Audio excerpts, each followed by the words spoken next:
Kuzgu buday 3495. Bunun en tarafına bizim sistaki. Kolganı ortalığa. Bu buday değil, ortalığı beytirek. Buday bizim tüm hektarına kuzgu buday. Onu indi 5 avgustlardan soň примерно suğa başlaysa buladı. Agarda bayrak varsa. Nega? Endi sizin bu zonada bo'lgan xo'jaliklarga kelganda mana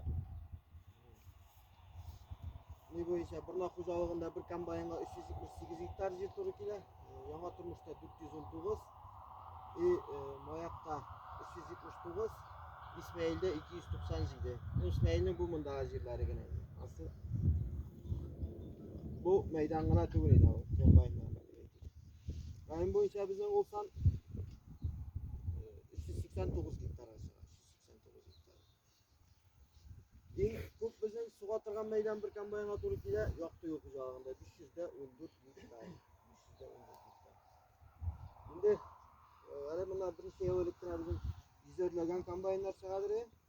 100 dan ortiq yillari bo'ldi. Aslında şu 195 lirası orucu kaldı. Bu son 2 yılda 75 kombayn bizim oburkaga qatnaşan. Endi aytib ketganimcha yıllar bunga bulaşak. Orada yig'ilgan boshlar bir ko'p. Bizga neydidir?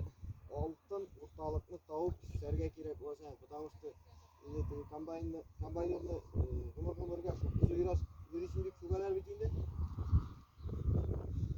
Kuzu tezlikni kiymetsak bizning o'rta qo'llarga mumkin, kuzu yursak. Ortqa chiqib orttirga mumkin endi. Mumkin turib ortqa chiqindi. Bu yerda yo'q maxsus o'zingiz ko'rasiz. Bu vaqt sayin maxsus ko'pirgan sayin ortqa chiqib.